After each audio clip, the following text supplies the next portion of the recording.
네, 오늘 말씀 함께 나누겠습니다. 본문 말씀 가지고 하나님 뜻을 이루어 드리자 하는 제목으로 은혜를 나누겠습니다. 우리 본문 제목 다 같이 크게 한번 읽어볼까요? 시작.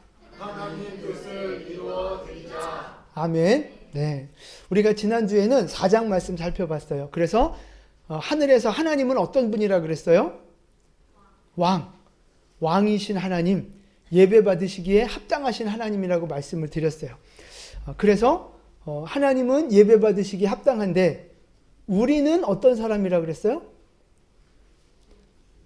우리도 왕족이라 그랬잖아요. 왕의 자녀, 하나님의 자녀. 그래서 우리도 왕이 되고 싶은 마음이 있다 이 말이에요. 왕노릇하고 싶은. 그런데 하나님과 함께 왕노릇하면 복이고 영광이지만 하나님을 대적해서 내가 혼자 왕노릇 하려고 하면 오히려 사탄의 종노릇하는 비참한 인생이 된다는 말씀 드렸잖아요. 그래서 하나님과 함께 하나님을 예배하는 자로 왕노릇하는 자로 우리가 그렇게 살자 하는 말씀을 드렸어요. 그래서 내가 살아가는 모든 시간이 예배의 시간이 되고 내가 거하는 모든 곳이 예배하는 처소가 되는 것이 예배자의 삶이다 하는 말씀을 드렸습니다. 아멘이시죠? 그래서 지난 이 4장과 5장이 다 예배에 관한 말씀이에요. 4장은 하나님, 성부 하나님에 대한 예배라면 5장은 성자 예수님에 대한 예배. 그래서 4장과 5장의 핵심은 예배거든요. 그래서 이제 오늘 5장 말씀을 보시면 내용은 예수님이 두루마리를 받으시고 예배를 받으시는 장면인데, 자, 먼저 우리 1절 말씀을 같이 한번 봉독하겠습니다. 내가 봄에 보좌에 앉으신 이의 오른손에 안팎으로 썼고 7 인으로 봉하였더라. 아멘. 자, 보좌에 계신 하나님이 오른손에 뭘 붙잡고 계세요? 두루마리. 여러분, 우리 젊은 사람들 두루마리가 뭔지 모를 것 같아서 제가 지금 사진을 준비했는데 저거예요, 저거. 이렇게 뚫뚫뚫뚫 말아서 이제 쫙 볼 때 쫙 피는 거죠. 옛날에는 책이 없고 저렇게 이제 두루마리로 문서를 작성을 했어요. 근데 아무나 볼 수 있는 것도 있지만 아무나 봐서는 안 되는 것들은 봉인을 합니다. 봉인. 요즘은 봉인을 뭘로 하죠? 도장 쾅 찍고 풀 붙이고 테이프 붙이고 이제 막 이런 식으로 하잖아요. 근데 옛날에는 스카치 테이프가 없었단 말이에요. 그래서 뭘로 했어요? 그쵸? 그 밀랍, 초 아니면 뭐 진흙 이제 이런 걸 가지고 거기다 도장을 꽉 찍어서 누가 떼어보지 못하게 이제 이렇게 인을 쳤다 이 말입니다. 하나님이 갖고 계신 그 두루마리가 어떤 두루마리인지는 잘 모르지만 하여튼 저렇게 인을 친 두루마리를 갖고 계세요. 근데 여러분, 저 두루마리 안에 많은 메시지들이 써져 있는데 저 두루마리는 결국 뭐냐 하면 마지막 때 하나님이 어떻게 일하실 것인가를 보여주는 계획서하고 계획안하고 똑같은 거예요. 두루마리는 하나님의 계획서예요. 그래서 앞으로 심판과 구원이 어떻게 이루어지는지를 보여주시는 건데 봉으로 인해놨기 때문에 인으로 봉해놨기 때문에 그걸 열어볼 수가 없는 상황인 거예요. 근데 여기서 제가 이 말씀을 준비하면서 깨달은 아주 유익한 말씀이 하나 있어요. 말씀 하나 보여드릴게요. 자, 같이 읽겠습니다. 마태복음 24장. 그러나 그날과 그때는 아무도 모르나니 하늘의 천사들도 아들도 모르고 오직 아버지만 아시느니라. 아멘. 자, 마지막 때 예수님의 재림, 하나님의 마지막 날, 이건 누구만 알아요? 하나님 아버지만 아시는 거예요. 천사도 모르고 예수님도 모르신다 그랬어요. 근데 여러분 여기서 궁금하지 않아요? 예수님은 왜 몰라요? 예수님도 하나님이시잖아요. 예수님도 전능하신 하나님, 전지전능하신 하나님이시잖아요. 예수님도. 근데 예수님이 모른다는 게 말이 돼요? 말이 돼요? 말이 안 되죠. 예수님은 다 아셔야 정상인데 하나님이니까 왜 모른다고 하셨을까? 왜 모르실까? 그 비밀이 여기서 밝혀지는 거예요. 자, 지금 보좌에 앉으신 하나님이 두루마리를 갖고 계시는데 이게 마지막 때의 계획서라 그랬잖아요. 이 계획서를 누구한테 줘요? 이 두루마리를 누구한테 줘요? 7절 말씀 보시면 7절 같이 읽어볼까요? 그 어린 양이 나와서 보좌에 앉으신 이의 오른손에서 두루마리를 취하시니라. 아멘. 그러니까 하나님이 계획하신 마지막 때의 계획서를 예수님이 받으신다고요. 그러니까 다시 말해서 마지막 때의 이 계획은 누가 짠 거예요? 성부 하나님이 계획하신 거예요. 성부 하나님이 짜신 거라고요. 그러면 성부 하나님, 성자 하나님도 얼마든지 알려면 알 수 있어요. 그런데 그 마지막 때에 계획하신 분이 성부 하나님이기 때문에 하나님의 고유한 영역, 하나님의 고유한 권한으로 존중해드리고 인정해드리는 거예요. 그러니까 성자 예수님이 얼마든지 알려면 알 수 있었지만 하나님 아버지의 고유한 권한으로 존중해드렸기 때문에 알려고 하지 않으시는 거죠. 저는 이렇게 해석이 되더라고요. 뭐 아니면 말고 하여튼 그래서 마지막 때를 예수님이 왜 모르신다고 했을까에 대한 궁금증이 여기서 풀어지는 거예요. 하여튼 그래서 이 서로가 모든 것을 완전하게 공유하시는 이 삼위일체 하나님도 서로의 그 존중해야 될 부분을 인정해 주시더라 하는 거죠. 그래서 우리도 마찬가지. 부부간의 관계, 우리 친한 사람들, 어떤 그 친밀한 관계, 가족이든 교우든 다 마찬가지예요. 이게 서로 간에 존중해야 될 영역들이 있는 거거든요. 그런 부분들은 서로가 존중해주고 인정을 해줄 때 그 연합의 관계가 아름답게 이루어져 간다라는 생각이 들어요. 하여튼 요건 이제 좀 그냥 팁으로 드리는 말씀이었고요. 자, 그러면 이제 이 두루마리는 마지막 때의 계획서라고 말씀을 드렸잖아요. 그러면 이 봉인이 해제가 되어지고 두루마리가 펼쳐져야 그 내용을 알 수 있고 그 펼쳐져야 이제 그 마지막 때의 심판과 구원이 진행이 되는 거예요. 그런데 2절 말씀을 보세요. 이제 천사가 외치는 거예요. 그 인을 떼고 두루마리를 펼칠 사람이 누구냐? 그랬는데 3절 말씀에 보니까 누가 그걸 펼 자격이 누가 있어요? 아무도 없는 거예요. 땅 위에나 땅 아래나 아무도 없는 거예요. 하늘 위에나 땅에나 아무도 없는 거예요. 그러니까 4절 말씀에 우리 같이 읽어볼게요. 4절. 그 두루마리를 펴거나 보거나 하기에 합당한 자가 보이지 아니하기로 내가 크게 울었더니, 아무도 그 인을 뗄 사람이 없다는 사실을 알고 요한이 펑펑 우는 거예요. 크게 통곡하는 거예요. 여러분, 요한이 여기서 왜 울고 있을까요?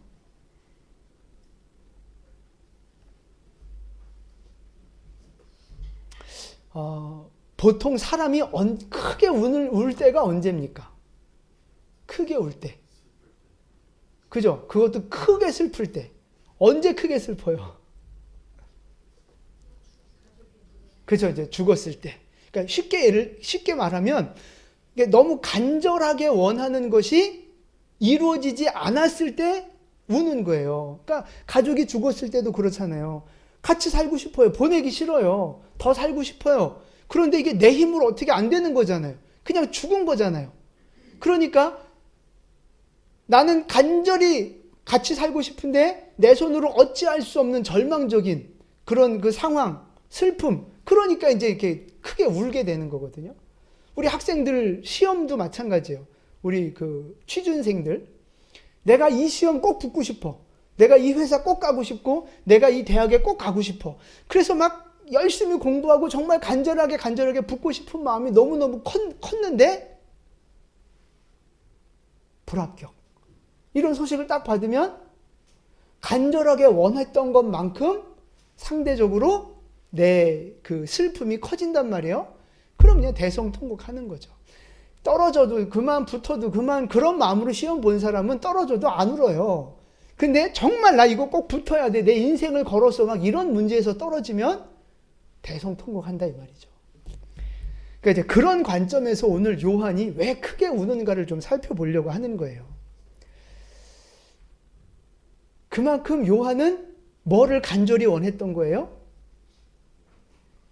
인이 떼어지고 두루마리가 펼쳐지는 걸 간절히 원한 거예요. 이해가 되시죠? 자, 그러면 요한은 이 두루마리 안에 있는 내용들을 알았을까요? 몰랐을까요? 몰랐죠. 봉인되어 있는데 어떻게 알아요? 몰랐죠. 그러나 저 두루마리가 무엇인지, 두루마리가 어떤 의미가 있는 것인지, 얼마나 중요한지에 대해서는 대충은 알았을 거란 말이에요. 정확하게는 몰라도. 그러니까 이게 마지막 하나님의 심판과 관련돼 있다는 거는 요한이 알았던 거예요. 그래서 그것이 펼쳐지기를 간절히 원했던 거죠. 그런데 왜 요한은 그것을 펼쳐서 보기를 원했고 알기를 원했을까? 두 가지로 생각해 볼 수 있는데, 첫 번째는요, 그 두루마리 안에 교회의 운명과 유대 민족의 운명이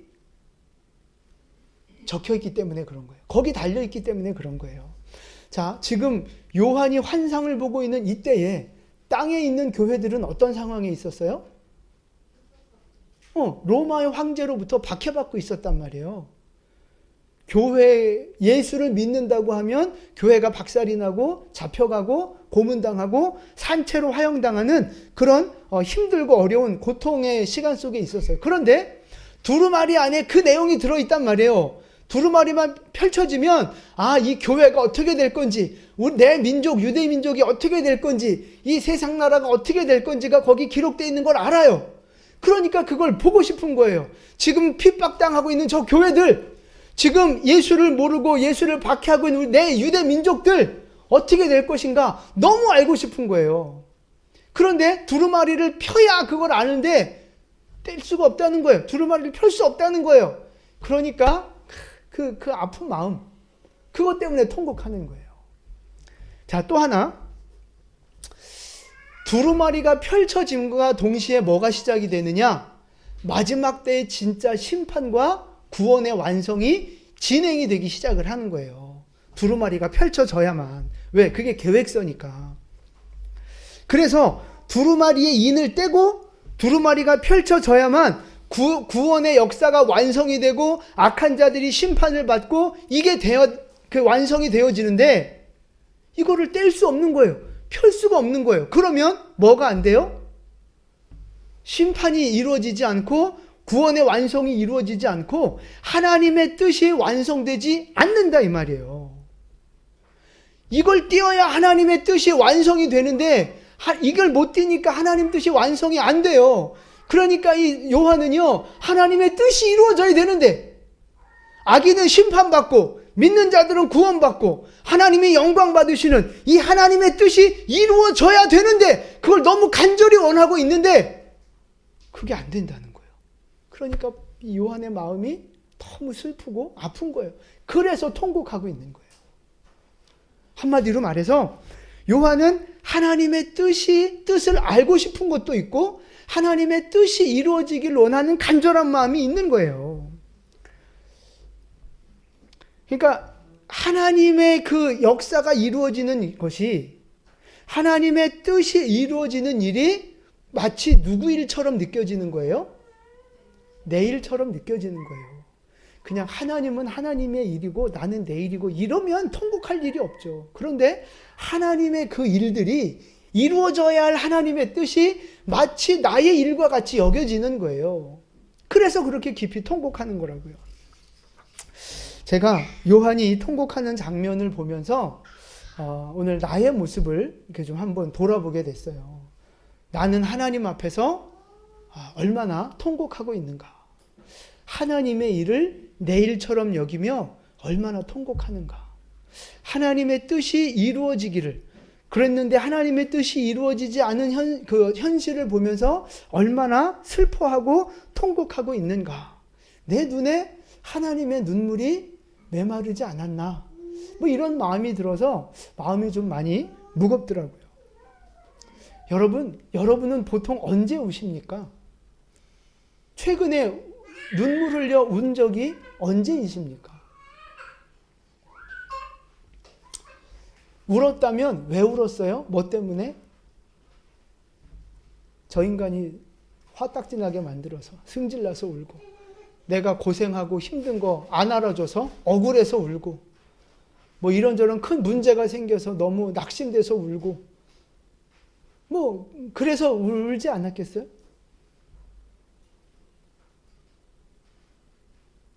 다 이게 누구 때문에 우는 거예요? 나 때문에 우는 거잖아요. 육신의 일로 우는 거잖아요.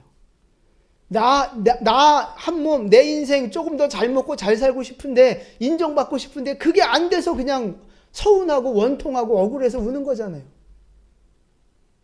근데 그런 울음 말고 하나님 앞에서 하나님의 뜻이 이루어지는 문제를 놓고 울어봤느냐 하는 거죠. 하나님의 뜻이 이루어져야 되는데, 이 교회를 향한, 저 영혼을 향한, 내 인생을 향한 하나님의 뜻이 이루어져야 되는데 그것이 이루어지지 않아서 가슴을 치며 통곡하고 울었던 적이 있느냐 하는 거예요. 여러분, 우리가 하나님 앞에서 눈물이 메말랐다는 말은요, 다른 관점에서 보면 간절하게 원하는 마음이 없다는 뜻 아니겠습니까?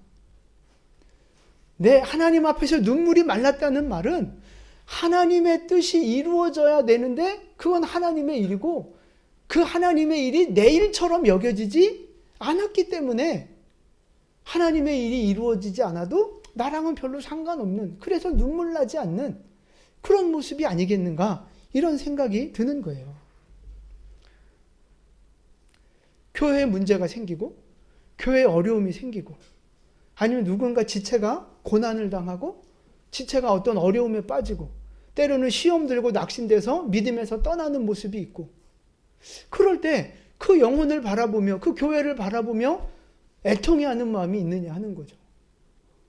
하나님의 뜻과 반대되는 일들이 벌어질 때 그것으로 인해서 가슴 아파하고 눈물 흘리는 모습들이 나에게 있느냐 하는 거예요. 대표적으로 지금 이제 차별금지법과 동성애, 이제 뭐 이런 이슈들이 지금 아주 굉장히 지금 한국교회의 큰 이슈인데, 여러분, 그런 것들을 찬성하고 그런 것들을 찬성하는 어떤 그 법률들이 발의가 되고, 이런 것에 대해서 여러분 마음 아파하고 속상해하고 그것 때문에 울고 그런 적이 있느냐고요. 그러고 계시느냐고요. 하나님의 뜻과 반대되는 수많은 여러 가지 현상들, 교회든 가정이든 민족이든 하나님의 뜻과 반대되는 일들이 벌어짐으로 인하여 그것 때문에 가슴 아파하고 애통하는 모습이 우리에게 있느냐고요. 별로 없지 않아요? 왜냐하면 하나님의 일에 별로 관심이 없는, 영적인 일에 별로 관심이 없는 거예요. 그냥 내 일에만, 내 축복에만, 내 문제에만 관심이 많으니까 내 문제만 생각하고 내 인생만 생각하면 하염없이 눈물이 나고 처량하고 막 슬프고, 그런데 하나님의 일을 생각하면 그냥 복받고 싶은 마음만 있고, 하나님 앞에서 하나님의 뜻이 이루어지지 않은 것에 대한 눈물이 우리에게 너무 없지 않는가, 이런 생각이 드는 거예요. 하나님의 마음을 가졌던 바울은 그렇지 않았거든요. 우리 고린도후서 11장 말씀 같이 봉독하겠습니다. 이 외의 일은 고사하고 아직도 날마다 내 속에 눌리는 일이 있으니 곧 모든 교회를 위하여 염려하는 것이라. 누가 약하면 내가 약하지 아니하며, 누가 실족하게 되면 내가 약하지 아니하느냐. 아멘. 여러분, 바울의 마음은요, 항상 교회를 향한 염려로 가득했어요. 그래서 어떤 교회에 문제가 있다는 소식을 들으면 그것 때문에 막 너무 마음이 아파하고 눈물로 기도하고, 또 누군가가 실족했다, 누군가가 어떤 시험에 들었다, 누군가가 뭐 믿음에서 떠났다, 누군가가 어떤 고난을 당했다 그러면 애간장이 녹는 거예요. 막 마음이 애타하면서 하나님 앞에 눈물로 기도하는 거죠. 바울은 왜 그래요? 하나님의 마음이 그 안에 부어져 있기 때문에 그런 거예요. 하나님의 마음이 부어져 있으니까 하나님의 일이 곧 내 일처럼 느껴지는 거죠. 그러니까 하나님의 뜻대로 되어지지 않는 것에 대한 아픈 마음이 너무 많은 거예요. 여러분, 이 하나님의 마음이 나에게도 부어지기를 간절히 축복합니다. 요한의 그 마음, 바울의 이 마음, 또 아버지의 뜻을 이루기 위해 그렇게 하나님 앞에 눈물로 기도하고 헌신하셨던 그 예수님의 그 마음이 오늘 우리에게도 그대로 부어지게 되기를 축복합니다. 그래서 여러분, 하나님의 일이 내일처럼 좀 느껴졌으면 좋겠어요. 영적인 일이, 이 영혼 구원과 하나님의 영광에 관련된 영적인 일이 좀 내일처럼 느껴졌으면 좋겠어요. 그래서 하나님의 뜻이 이루어지면 마치 내 일이 풀리는 것처럼 너무 기뻐하고, 하나님의 뜻이 이루어지지 않고 뭔가 좀 어둡고 부정적인 일들이 벌어지면 그것 때문에 그래서 주님이 슬퍼하시면 나도 함께 주님과 함께 슬퍼하는 그 주님의 마음이 우리 가운데 부어지고, 그 마음으로 기도하며 주님을 위해 살아가는 여러분 될 수 있기를 축복합니다. 하나님 아버지의 마음, 하나님의 일을 내일처럼 생각하는 그 마음이 오늘 우리 모든 성도들 가운데 부어지기를 예수님의 이름으로 축원을 드립니다. 아멘. 자, 그 다음에 이제 6절 말씀을 보시면 우리 6절을 같이 봉독하겠습니다. 내가 또 보니 보좌와 내 생물과 장로들 사이에 한 어린 양이 서 있는데 일찍이 죽임을 당한 것 같더라. 거기까지요. 자, 지금 그림 하나 지난주에 보여드렸던 그림 좀 보여드릴게요.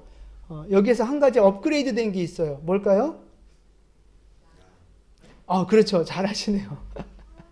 오늘 말씀을 보니까 보좌와 그 네 생물들 그 사이에 어린 양이 있다 그랬어. 어린 양. 어린 양 누구예요? 예수님이죠. 예수님. 그런데 예수님인데 그냥 어린 양이라고 말하지 않고 6절 말씀을 보니까 꼭 뭐 한 것 같은 어린 양? 그렇죠. 죽임을 당한 것 같은 어린 양이라고 표현하고 있어요. 자, 12절 말씀으로도 가볼까요? 12절. 큰 음성으로 이르되 죽임을 당하신 어린 양은, 여기서도 예수님을 죽임을 당한 어린 양이라고 표현을 하고 있단 말이에요.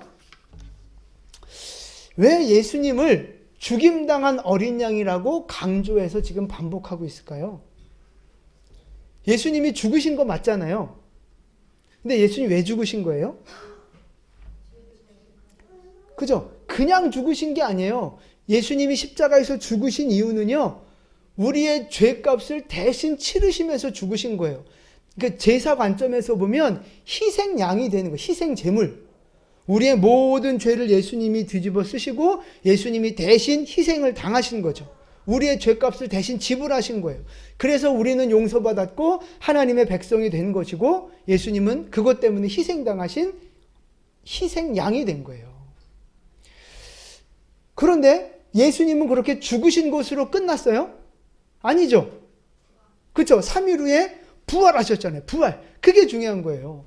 고난받고 죽임을 당했지만 그 어린 양은 다시 부활했다는 거예요. 부활.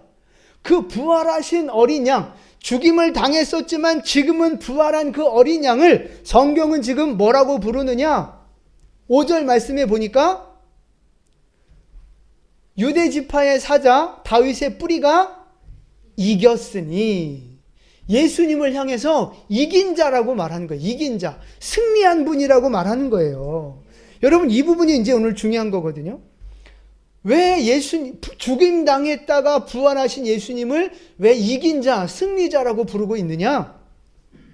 지금 예수님은 하늘에서 이긴 자로, 부활한 자로 지금 영광을 누리고 구원의 역사를 이제 이루어 가시는데, 땅의 상황은 어때요? 땅의 상황은 고난이잖아요. 박해가 있잖아요. 지금 땅에 있는 그 교회들이 얼마나 끔찍한 핍박을 당하고 있습니까? 예수를 믿는다는 이유 때문에 잡혀가고 고문당하고 산채로 화형에 당하고 모든 재산을 몰수당하고 목숨을 부지하기 위해서 산으로 동굴로 들어가서 숨고 거지 같은 생활을 하면서 믿음을 지키기 위해서 육신의 모든 것을 포기하고 살아가고 있는, 그게 지금 땅의 현실이란 말이에요. 안전도, 어떤 인권도, 생명도 보장받지 못한 오직 예수 이름 그거 하나 때문에 모든 것들을 내려놓은 성도들이 지금 고난 가운데 살아가고 있어요. 여러분, 그런 고난이 길어지고 깊어지면 육체를 입고 있는 연약한 사람인데 그 마음과 믿음이 어떻겠어요? 흔들릴 수밖에 없어요. 약해질 수밖에 없다고요. 하나님의 사랑과 능력에 대한 의심이 생길 수도 있고요. 그 믿음이 약해질 수 있다고. 물론 더 강해질 수 있죠. 그러나 많은 경우에 그 믿음이 흔들리고 약해지기가 쉽다 이 말이에요. 낙심되는 마음도 있지 않겠어요? 뭔가 이 고난당할 때 하나님이 정말 짠 하고 기적을 베풀어 주셔서 감옥에 있다가 막 기적적으로 나오고 죽을 뻔했는데 막 갑자기 살아나고 막 이런 놀라운 어떤 기적들이 막 일어나면 얼마나 좋겠어요. 그런데 목숨을 걸고 믿음을 지켰는데도 기적이 일어나지 않는 거예요. 그냥 고문 당해야 되고 그 고통을 오롯이 다 느껴야 되고 산채로 화형당해 죽어가는 내 교우를 바라보고 내 자식을 바라보고 나 또한 산채로 화형당하는 그 고통을 경험해야 되고 여러분 이런 끔찍한 고통 가운데 있으면서 그 마음이 약해지고 흔들릴 수 있다 이 말이에요. 그런데 그런 상황 속에 있는 성도들이 오늘 이 요한계시록을 받아볼 때 똑같이 고난당하고 죽임당하셨던 예수님이 지금은 하늘에서 부활하신 자로 승리자로 계신다 이 말이에요. 이걸 바라볼 때 이 성도들의 마음이 어떻게 되겠어요? 위로를 받고 소망을 갖고 힘을 얻는 거예요. 그러니까 결국 오늘 이 환상을 보여주시면서 하나님은 이 땅을 살아가는 성도들에게 이 말씀을 하고 싶으신 거예요. 너 힘들지? 고난당하는 거, 고문당하는 거, 모든 육신의 모든 것들을 포기하고 오직 믿음을 위해 살아가는 그 삶이 힘들지? 내가 안다. 내가 안다. 그런데 봐라. 나도 고난당했지만 나도 죽임을 당했지만 나는 부활했다. 나는 지금 하늘에서 영광을 누리고 있다. 내가 너를 도울 것이다. 내가 승리한 것처럼 너도 승리할 것이다.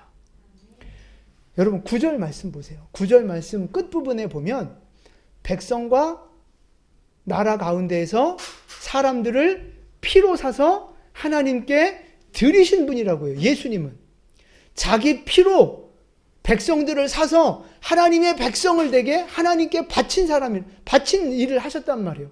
그러니까 지금 이 땅에 있는 교회와 성도들은 누구의 백성이에요?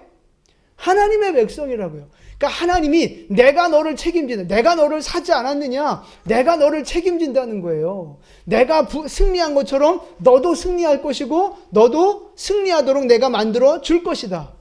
아니, 너는 이미 승리했다. 그 승리의 완성을 향해 포기하지 말고 전진해라. 그렇게 말씀하고 계시는 거예요. 여러분, 오늘 이 땅을 살아가고 있는 우리도 마찬가지입니다. 지금 우리도 이 땅에서 영적 전쟁을 치르며 살아가잖아요. 육신적인 고난, 영적인 고난, 우리도 지금 고난 가운데 인생을 살아가고 있잖아요. 힘들고 어려운 일이 닥칠 때마다 우리의 마음도 흔들리잖아요. 낙심이 되고 두려움이 생기고 불안함이 생기고 우리의 믿음이 흔들린단 말이에요. 기도했을 때 막 병이 고쳐지고 기도했을 때 딱 문제가 해결되고 그럼 얼마나 좋아요. 막 고난 당할수록 더 믿음이 자라고 생기죠. 근데 그런 은혜를 주실 때도 많지만 그렇지 않을 때도 많은 거예요. 아무리 기도하고 부르짖어도 이 문제가 해결되지 않고 이 병이 낫지를 않고 나는 더 이렇게 떨어지는 인생, 추락하는 인생을, 고난받는 인생을 살아가는 그 시간들을 살다 보면 마음이 무너지는 거예요. 믿음이 약해지는 거라고요. 하나님의 사랑과 능력에 대한 의심이 나에게도 올라오는 거예요. 그러면서 뭘 붙잡아요? 세상에 보이는 걸 붙잡는다고요. 사람을 의지하고 돈을 의지하고 세상의 좋은 조건들을 의지하게 되는 거예요. 왜? 그건 눈에 보이니까. 근데 하나님은 영적인 세계는 눈에 안 보여요. 그러니까 눈에 보이는 쉬운 걸 붙잡고 영적인 걸 놓쳐버리는 어리석은 결정을 할 때가 너무 많다는 거예요. 그래서 오늘 부활하신 예수님, 승리하신 예수님이 환상을 통해 오늘 우리에게 말씀하시는 거예요. 내가 승리한 것처럼 너도 승리하게 해주겠다. 조금만 더 버티고 견뎌라. 나의 승리와 영광이 너의 것이 될 것이다. 여러분, 오늘 이 어린 양 예수님의 음성이 우리 가운데 들려지기를 바랍니다. 지금 고난 가운데 있는 여러분 승리하게 될 겁니다.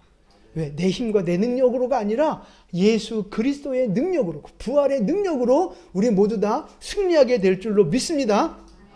그러니까 힘들어도 포기하지 마시고, 두려움이 와도, 어려운 문제가 닥쳐도 포기하지 마시고 끝까지 믿음으로 전진하는 여러분 되시기를 축복합니다. 이제 마지막 말씀인데, 여기에서 우리가 이 승리에 대한 오해를 좀 풀어야 돼요. 승리. 여러분, 이 고난 가운데 막 어려움 가운데 있는데 우리가 여기서 승리한다, 승리했다 그럼 여러분 어떤 상황을 생각하십니까? 승리했다 그러면 그죠? 기도가 응답돼서 병도 고침받고 문제도 해결받고 뭔가 내 문제들이 싹 정리가 되고 내가 좀 평안해지고 영광을 받고 내가 이렇게 잘 되는 거, 여러분 그게 우리 인생의 믿음의 승리라고 말하는 거 아니에요? 그게 승리예요? 네, 그것도 승리예요. 아니라고 말하면 안 돼요. 그것도 승리입니다. 기도의 응답으로 하나님이 역사하셔서 우리에게 복을 주시는 것도 승리라고요.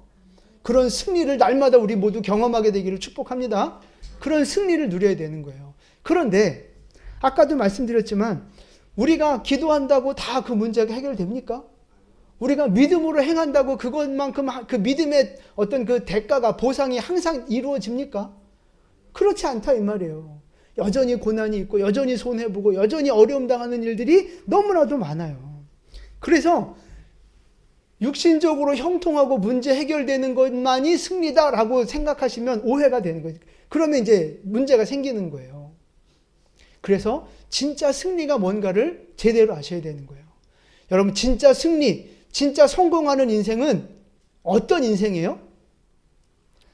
하나님의 뜻대로 순종하는 인생. 하나님의 뜻을 이루어드리는 인생. 여러분, 이런 인생이 바로 성공하고 승리하는 인생이에요. 여러분, 하나님 앞에 순종하는 것이 성공이에요. 아멘 하세요. 순종하는 인생이 바로 성공하는 인생이라고요.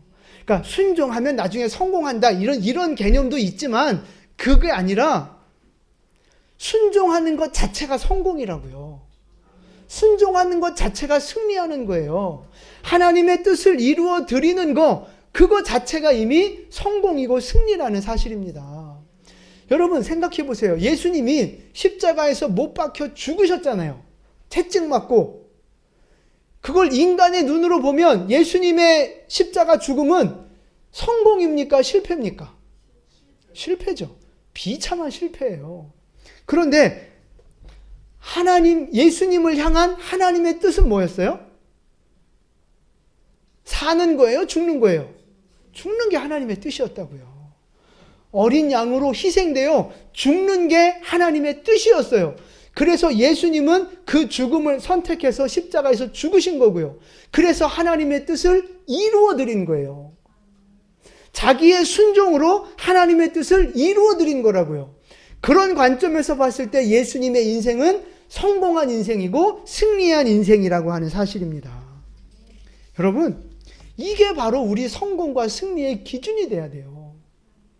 내가 뭔가 문제가 해결되고 잘 되어지는 것만 성공이고 승리다, 그것만 복이다, 이렇게 생각하시면 안 되는 거예요.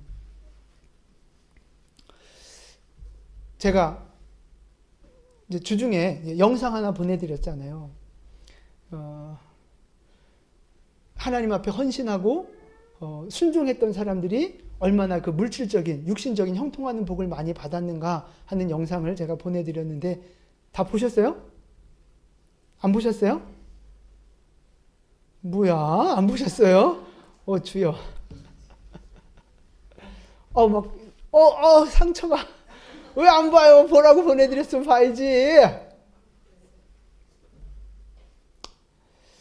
거기 보면 이제 하여튼 보세요. 좀 보세요. 힘들고 어려운 그 성도가 하나님 앞에 헌신하고 주의를 지키고 그랬는데 이제 나중에 시간이 지나고 나서 하나님 앞에 큰 복을 받았다는 이야기들이 막 시리즈로 나와요. 시리즈로. 근데 오해하시면 안 돼. 그 영상을 보면서 민원이 들어왔어요. 저한테. 그런 영상 오해할 수 있다고. 그래서 제가 이제 그걸 풀어드리는 거예요. 하나님 앞에 11조 하면 하나님이 복 주신다. 하나님 앞에 헌금 많이 드리면 많이 드릴수록 나한테 물질의 축복을 많이 주신다. 여러분, 맞아요? 틀려요? 그러니까 제가 보내드린 영상을 잘못 보면 그렇게 오해할 수 있어요. 그럼 그런 오해가 생기면 무슨 문제가 생기느냐? 그래? 그럼 복 받고 싶어서 막 헌금하고 11조하고 막 했어요. 근데 결국 물질적으로 축복받지 못해. 그러면 다 사입이네, 다 가짜네. 이렇게 되는 거예요. 그래서 그렇게 보시면 안 되고, 제가 그 영상을 보내드린 이유는요, 거기에 축복받는 원리가 들어가 있어요. 원리가. 그게 뭐냐면 주의를 지키고 하나님 예배하는 것이 우선이고, 그러니까 인생의 삶의 중심을 하나님을 예배하는 일을 가장 우선으로 모시고 살아갈 때 물질도 내려놓고 시간도 내려놓고 오직 하나님의 뜻에 순종하며 살아갈 때, 헌신할 때 하나님이 그 인생에 복을 주신다는 거예요. 여러분, 그 축복의 원리를 보시라는 거예요. 축복의 원리. 그런데 그 축복의 원리는 잊어먹고 헌신했더니 복 주셨더라. 요것만 보시면 안 된다는 거예요. 아시겠어요? 그래서 영상을 이제 오늘이라도 이제 다시 보시면서 이게 축복의 원리구나. 그걸 좀 깨닫고 우리 성도님들이 정말 많은 복을 받으셨으면 좋겠습니다. 그래서 이제 이 성공과 승리의 기준이 바로 그거라는 거예요. 내가 헌신했더니 복 많이 받았다. 물론 그것도 복이지만 그렇게 해 주시지만 거기에 여러분의 초점이 맞춰지면 안 된다는 거예요. 내가 헌신한 거, 내가 순종한 거, 내가 하나님의 뜻을 위해서 나를 헌신한 거, 그냥 거기서 끝나는 거예요. 거기서. 그 다음에 복을 주시든 안 주시든 그건 하나님이 결정하시는 거지, 내가 거기 축복을 목표로 헌신하는 건 문제가 될 수 있다 이 말이에요. 그래서 성공과 승리의 기준을 나한테 두면 안 돼요. 물질에 두면 안 된다고요. 성공과 승리의 기준은 오직 하나님께 두어야 하는 줄로 믿습니다. 하나님의 뜻이 이루어지는 것이 성공이요, 하나님께 순종하는 것 자체가 바로 승리라고 하는 사실입니다. 그래서 내가 형통했어요. 내가 먹고 살만하고 지금 뭐 큰 문제가 없어요, 인생에. 그런데 그렇다고 해서 내가 기도 생활 게을리하고 말씀 생활 게을리하고 내가 예배를 게을리한다면 그 사람은 지금 실패자의 길을 걸어가는 거예요? 승리자의 길을 걸어가는 거예요? 실패자의 길을 걸어가는 거라고요, 그게. 그러나 고난이 있고 어려움이 있지만 그럼에도 불구하고 시간을 내 무릎 꿇고 기도하고 하나님 말씀 붙들고 묵상하면서 말씀에 순종하려고 애쓰고 하나님 앞에 예배자로 살아가려고, 그 바쁘고 힘들고 어려운 중에도 그래도 그렇게 예배 자리를 지키고 예배자로 살아가려고 애쓰는 사람이 있다면 그 사람은 지금 승리의 길을 걸어가는 겁니까? 실패의 길을 걸어가는 겁니까? 잘 아시네요. 여러분, 우리가 그런 승리자가 되어야 할 줄로 믿습니다. 꼭 육신적, 물질적으로 내가 잘 되어야만 그게 승리와 성공이 아니라고요. 내가 하나님 앞에 믿음의 길을, 거룩한 길, 예배자의 길을 걸어가고 있다면, 순종하고 있다면 그게 바로 승리하고 있는 인생인 줄 믿으시기 바랍니다. 그러면 그런 관점에서 봤을 때 지금 여러분의 인생은 승리하는 인생의 길을 걸어가고 계십니까? 아니면 실패하는 인생의 길을 걸어가고 계십니까? 여러분, 지금 어떤 길 걸어가고 계세요?